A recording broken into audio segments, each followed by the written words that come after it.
नमस्कार दोस्तों, कैसे हैं आप सब। मैं हूं आपकी दोस्त डॉक्टर खुशबू गुप्ता और आप देख रहे हैं यूट्यूब चैनल डाइटिशियन की सलाह। दोस्तों, शरद पूर्णिमा के इस पावन अवसर पर आप सभी को हार्दिक शुभकामनाएं। आज का दिन शरद पूर्णिमा के नाम से जाना जाता है और अगर हम हिंदी महीनों में बात करें तो ये अश्विन शुक्ल पूर्णिमा जो होती है वो शरद पूर्णिमा कहलाती है। दोस्तों, शरद पूर्णिमा हिंदुओं का एक बहुत बड़ा त्योहार होता है, लेकिन ये केवल एक त्योहार ही नहीं है। अगर हम मानव मात्र के स्वास्थ्य की बात करें तो ये दिन मानव के स्वास्थ्य को बनाने में एक महत्वपूर्ण भूमिका अदा करता है। जी हाँ दोस्तों, जब हम अश्विन शुक्ल पूर्णिमा की बात करते हैं तो इस दिन जो चंद्रमा होता है वो अपनी 16 कलाओं से परिपूर्ण होता है और आज की रात्रि में जो चांदनी की किरणें दिखाई देती हैं वो पूरे साल में इतनी नहीं दिखाई देती, सबसे तेज रोशनी होती है। और हमारे यहाँ पर एक मान्यता भी है कि अगर आप शरद पूर्णिमा की रात्रि में चंद्रमा की शीतल किरणों के बीच सुई में धागा पिरो देते हैं तो इसका मतलब है कि आपकी जो नेत्र ज्योति है वो बहुत ही अच्छी है। और कई जगहों पर हर साल ये प्रैक्टिस दोहराई भी जाती है। लोग कोशिश करते हैं कि वो चंद्रमा की किरणों को ग्रहण करें और उन किरणों के मध्य में सुई में से धागा पिरोने की कोशिश भी करें। दोस्तों, ये तो बात हुई सुई धागा और नेत्र ज्योति की, लेकिन इसके साथ साथ आपने देखा होगा कि आज के दिन प्राय हर हिंदू घर में खीर बनाई जाती है। साथ ही साथ जितने भी हिंदू मंदिर हैं वहाँ पर भगवान की जो झांकियाँ हैं वो खुले में सजाई जाती हैं ताकि उन पर चंद्रमा की शीतल किरणों की रोशनी पड़ सके। और वहाँ पर भगवान जी को खीर का भोग लगाया जाता है और वो खीर भी खुले में ही रखी जाती है, जाली से ढक करके, ताकि उस पर जो है वो चंद्रमा की किरणें पूरी तरीके से पड़ सके। तो दोस्तों, आज के दिन खीर खाने का क्या महत्व है? क्या ये केवल एक प्रसाद है या ये व्यक्ति के स्वास्थ्य से भी संबंधित है?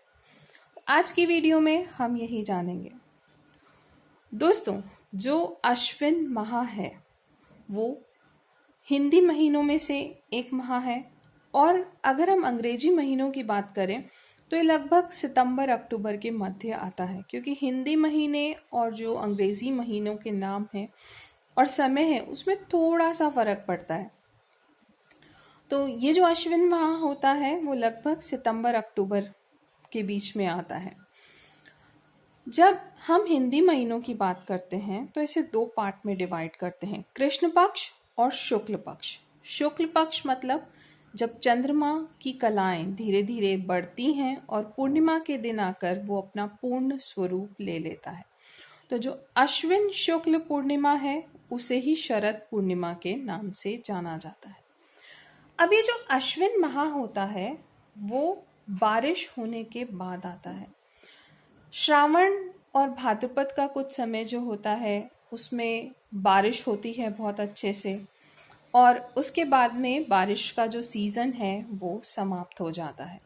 तो ऐसे में क्या होता है कि हमारा जो वातावरण होता है आसपास का, वहाँ पर गंदगी बहुत ज़्यादा हो जाती है। बारिश की वजह से कीड़े मकोड़े होने लगते हैं और ये जो मौसम है ना तो बहुत ज़्यादा गर्मी का होता है ना बहुत ठंड का होता है, बारिश भी नहीं हो रही होती है।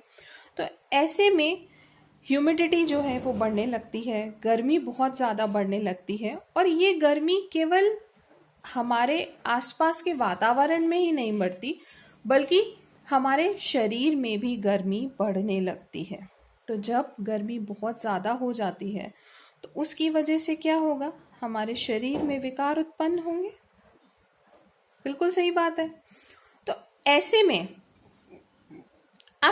आप ये जानते होंगे कि व्यक्ति के शरीर का जो निर्माण हुआ है वो पंच तत्वों से हुआ है और वो पंच तत्व क्या क्या है?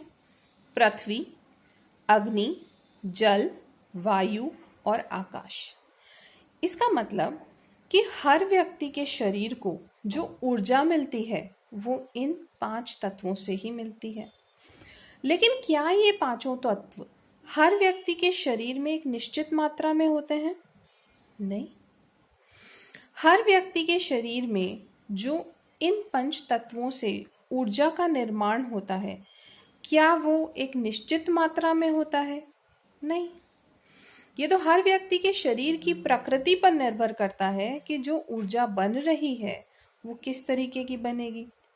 तो इसी हिसाब से आयुर्वेदा में ये कहा गया है कि ऊर्जाएं जो हैं वो 3 प्रकार की होती हैं, वात, पित्त और कफ। जब इन ऊर्जाओं के बनने से शरीर में विकार उत्पन्न होते हैं तो ये तीनों दोष कहलाते हैं, वात दोष, पित्त दोष और कफ दोष। अब अश्विन माह में क्या होता है, क्योंकि इस टाइम पे गर्मी जो है वो बहुत बढ़ जाती है, तो व्यक्ति के शरीर का जो अग्नि तत्व है वो यहाँ पर बहुत ज़्यादा एक्टिव हो जाता है। अग्नि से बहुत ज़्यादा ऊर्जा उत्पन्न होने लगती है और उसमें कुछ अमाउंट में जो है वो वाटर भी होता है, यानी अग्नि तत्व और जल तत्व ये मिल करके पित्त का निर्माण करते हैं। और इस टाइम पर क्योंकि ये पित्त ऊर्जा जो है वो बहुत ज़्यादा बन रही होती है शरीर में, और अगर पित्त को शांत नहीं किया गया तो पित्त दोष बनने लगेगा, जिसकी वजह से शरीर में बहुत सारी बीमारियां होने लगेंगी। तो अब इसका उपाय क्या है? इसका एकमात्र उपाय है कि पित्त दोष को शांत रखना है, पित्त ऊर्जा जो बन रही है उसको सेटिस्फाई कर देना है। अब क्योंकि ये चीज इस महीने में हर व्यक्ति के साथ होती है, तो ये आइडेंटिफाई करना कि किस व्यक्ति में हो रही है, किस में नहीं हो रही है, ये तो अलग प्रोसेस है। तो हमारे जो सनातन धर्म के धर्म गुरु हैं, साधु संत हैं, बड़े बुजुर्ग हैं, उन्होंने इसका एक सॉल्यूशन क्या निकाला कि शरद पूर्णिमा को त्योहार के रूप में मना दिया जाए और जो कृष्ण पक्ष है अश्विन का उसको श्राद्ध के रूप में मनाया जाए, यानी पितृ पक्ष के रूप में मान लिया जाए। तो यहाँ पर होगा क्या कि इस पूरे महीने में अगर आप देखेंगे तो जो एक भोजन है वो सबसे ज़्यादा बनता है वो है खीर। खीर क्या काम करती है? वो पित्त दोष को शांत रखने का काम करती है। अब कैसे करती है? खीर में 3 चीज़ें होती हैं। दूध होता है जिसमें लैक्टिक एसिड प्रेजेंट होता है, चावल होता है जो स्टार्च होता है, और शुगर होती है जो बहुत ही सिंपल शुगर है, ठीक है, आसानी से पच जाती है। तो ये जो खीर होती है वो पित्त दोष को शांत करने का काम करती है। इसीलिए इस पूरे महीने में आप लोग देखेंगे कि कम से कम आपके घर में 4 से 5 बार तो खीर बनी जाती है और सब लोग भर पेट उसे खाते हैं, तो उससे उनका पित्त दोष जो है वो शांत हो जाता है। तो शरद पूर्णिमा जो है उस दिन खीर इसीलिए बनाई जाती है कि चंद्रमा से जो भी औषधीय तत्व निकल रहे हैं चांदनी के माध्यम से, उसकी किरणों के माध्यम से, वो खीर जो है वो बहुत जल्दी अवशोषित कर लेती है, क्योंकि लैक्टिक एसिड और अमृत तत्व जो दूध में प्रेजेंट होता है वो इन किरणों को अवशोषित करता है, और जो चावल में स्टार्च प्रेजेंट है वो इस प्रक्रिया को और ज़्यादा आसान बना देता है और जल्दी करने लगता है। इसका मतलब अगर आप केवल दूध रखेंगे चांदनी में तो जो अमृत तत्व अवशोषित होगा, और एक अगर आप खीर रखेंगे चांदनी में तो जो अमृत तत्व अवशोषित होगा वो खीर में ज़्यादा होगा। और दोस्तों, खीर किसे पसंद नहीं होती? हर व्यक्ति को खीर पसंद होती है। इसीलिए हमारे धर्म गुरुओं ने, साधु संतों ने ये एक रास्ता निकाला कि क्या किया जाए, उस दिन खीर बना करके भगवान को भोग लगा दी जाए। तो एक तो वो प्रसाद बन गया, केवल मिठाई नहीं रही।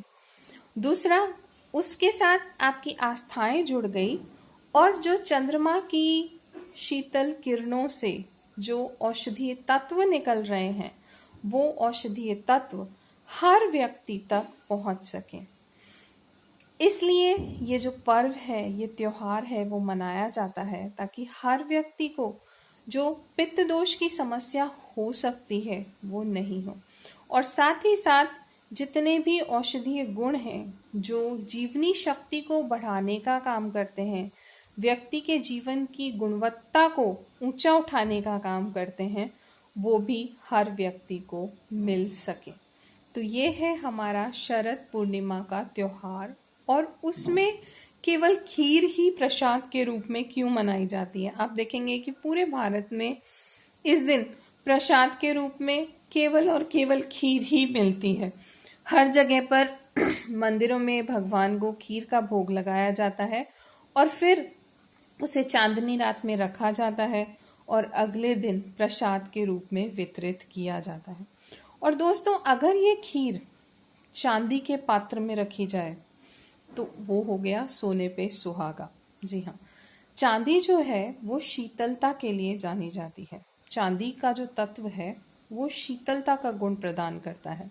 तो क्योंकि इस टाइम पर ऑलरेडी शरीर में फायर यानी अग्नि तत्व काम कर रहा है, बहुत ज्यादा अग्नि से ऊर्जा उत्पन्न हो रही है, तो उसको शांत करने का एक तरीका तो क्या हुआ कि आपने खीर बना दी जो पित्त दोष को शांत करेगी, और उसको अगर आप चांदी के पात्र में रख रहे हैं तो उससे जो चांदी की शीतलता है वो भी आपको मिलेगी और पित्त दोष से आप आसानी से निजात पा सकेंगे, स्वस्थ रह पाएंगे, हेल्दी रह पाएंगे और दीर्घायु बन पाएंगे।